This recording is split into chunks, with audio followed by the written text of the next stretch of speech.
Hey, what's up, folk? I was supposed to make a video on the Outlander at this point a couple months ago. That never happened. This is the Outlander 2025. It's got about 45 hours on it, and motor's getting rebuilt. So the point of this video, we're going to kind of talk about what happened, what's going on, what's the status on this machine here. Things just kind of didn't go my way. I'm dealing with this. I'm dealing with car troubles. I hit a tire the other day. I got the new bumper replacement for it, but you know, it's just been a big headache these past couple months trying to deal with this shit and, you know, figure everything out. But yeah, I'm gonna flip the camera around because ain't looking too good. Happy Valentine's Day for all the folk out there. We're gonna do some stuff tonight. I'm going to eat out and stuff like that. So me and the girl.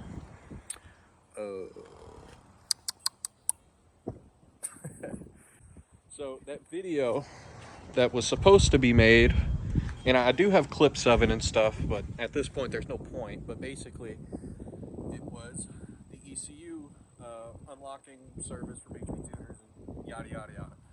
That's a whole story. I could probably talk about it another time. But just, it's pretty easy. You know, you got like 4 bolts, you pull this thing off, you ship it to HP Tuners, they unlock it, and then you can get it tuned by pretty much whoever you want. And I also did the 1000 clutch weights on it. Has a, well, obviously it's not on it, but it's got an SLG exhaust. As of now, the bumper, like all the red stuff, it's off getting powder coated right now. Doing like a teal color on it, so that'll be pretty cool. Yeah, motor is currently getting rebuilt as of now. Waiting for an estimate to pretty much pull the trigger on it and get this thing rolling again. So let's go ahead and talk about how it ended up like this. Took it out after it was tuned probably about twice. Like, I think I had 2 rides on it. The first ride, beautiful thing, it was perfect, right? Second ride is when shit didn't go my way, to put it simply. So I went into a hole. It's probably about this deep, or maybe a little bit more. It wasn't terrible. Bike got stuck. Buddy pulled me out, and when he pulled me out, it shut off. I mean, I'm not, like, in my mind, I'm not thinking, you know, obviously the thing is sunk, and it's kind of partially my fault too, you know. I didn't really properly check it over, but it was turning over, you know, like it was turning over. It sounded fine. Ended up getting it started. It sounded completely fine, so we brought it back. Never checked the oil. Again, that's my fault. Bring it back to the little, you know, back to the truck, and it dies again. And when it was running, there was like a loss, like a, I don't know, it felt like a Honda. It felt like you were driving a Honda. No offense to the Hondas, I love Hondas. It, power wise, you know, it was sluggish. It didn't want to go. It didn't have it, like it was in limp mode. So it died again, and we probably had to, we started it, killed it, maybe about a couple different times. And then the battery, it almost sounded like, now, you know, at the time it sounded like the battery was just weak. I'm pretty positive that's when it started to hydro lock. I can insert a video real quick.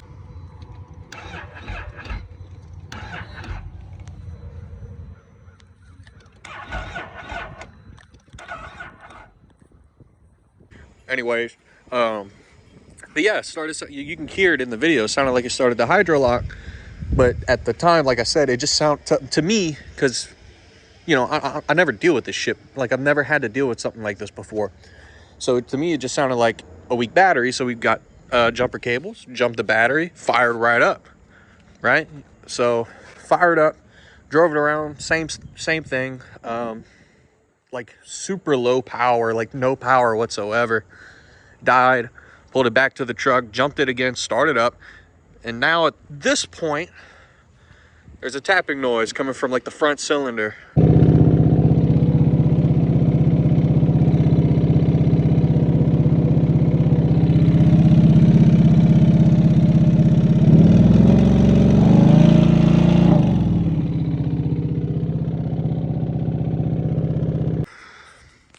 But yeah, something's wrong with the bike at this point. Something clearly not good. Take it to the dealer. Had a lot of electrical problems. This part was entirely my fault. I was pressure washing it, and I got water in like every connection you can think of. That was my fault. I went, too small on my nozzle on the pressure washer gun. But took it to the shop. They fixed that. Get the bike out. It's hard to describe. It was loud when the bike started. I don't understand how the dealership didn't notice this. It was loud. Like if you guys have ever had like a car with a rod knob, it was loud as shit. There's no way you couldn't not hear it, right? So we called him back out. He's looking at it and he's like, yeah, something's definitely wrong. So we left it there. Later we found out the rod for the cylinder in the front basically welded itself to the crank. So yeah, it's shot. But the thing is like, how did it get in there? It never went over the top. Obviously, the only way it could have got in there is if obviously either one of these slipped or something, And it doesn't help because CanAm uses these stupid ass zip ties for their snorkel boots, and I'm like almost positive that's the reason it failed. It just it couldn't seal properly. It didn't have a good connection on it. Water got in it, a whole bunch of mud got in it, and it locked up the motor. Just for reference, I'm gonna just throw this out. This is the first CanAm I've ever had. I used to have a Honda. It was like a little 420 Rancher. I mean, you could see it in that little YouTube short that I posted not too long ago. I've been trying to fight to get the warranty to cover this. They refuse to cover it. Even the technicians over there at the dealership think they should cover it, and CanAm refuses to cover it. Only because they saw water in the motor. They never asked how it got there. They just, oh look, there's water in your motor. That's it. They're not covering it. Tried pretty much everything. So now, at this point, I'm about probably $3,000 in the hole, and it's probably going to be about another $2,000 or $3,000 to get this thing back running. But yeah, it's expensive, and the dealership, they wanted to charge me over $8,000 just to replace the motor with labor and stuff like that. So obviously that was a no-go for me. So it's at the motor specifically is currently at the shop. The dealership disassembled the bike, had to take it home like this. I'm missing shit for the bike, by the way. So when I took the bike home, and it obviously was way dirtier than this. It's still not perfect. But they basically put all of my parts in boxes, and they said everything was there. Obviously, there's not. This cable for the ECU, have no idea where that is. I don't know if that's in the parts with all the motor parts, like in the boxes that's with all the motor shit. I'm missing my little plastic shift knob and my battery. Those are just the three things that I've seen so far. It could be more. I'm not entirely sure, but yeah, like it's all I can say, man, is buyer beware. Do your due diligence. Go over each and every one of these snorkels. Put actual hose clamps on them. Like, and it sucks that you have to go back on CanAm's work. When you're paying, like I'm paying, like just keeping it a buck. This is costing me about $17,000 total. I'm making payments on it. But when you're paying that much for a machine like this, you'd expect it to be built correctly. You know what I'm saying? So and I understand, there's a lot of these things being produced. So it'd be hard to really take your time and focus just on one machine at a time. Like I do understand that, but man, like some of these, especially the snorkels, man. CanAm knows what people are doing with these machines. The way they advertise these machines, like people are going to drive them the way they are advertised. It's exactly what I did. Boot failed, sunk the bike. Yeah, I guess it's kind of my fault because I didn't check and I didn't go back on CanAm's work to see if anything was loose. But, you know, it's just a really shitty situation. I don't know if I'm the first that's had this problem, that's dealing with this shit, you know, but it's very unfortunate to have to see it like this, and, you know, have to go through this whole process. It will be fixed. Like I said, I love the bike to death.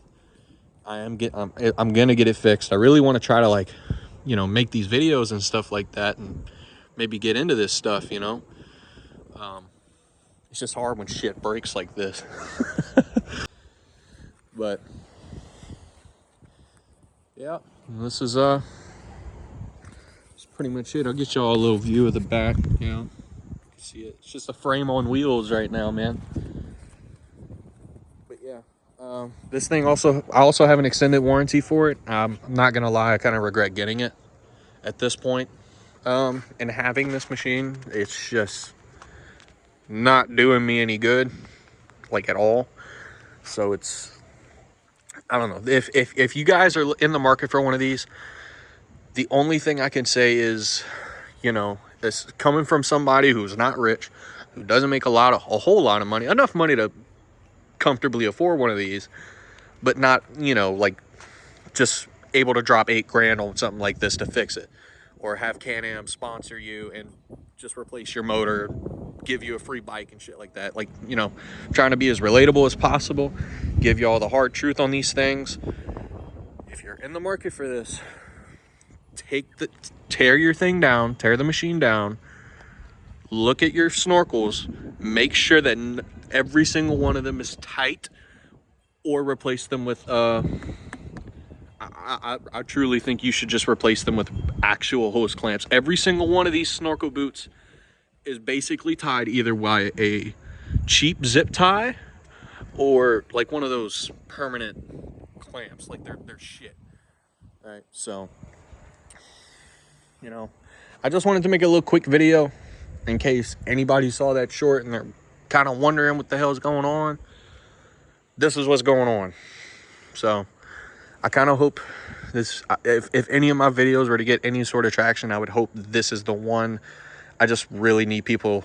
I want more people to see what's going on with these things, you know, and watch out for stuff like this, you know, especially if there's some young bucks who aren't super great and at taking care of their shit.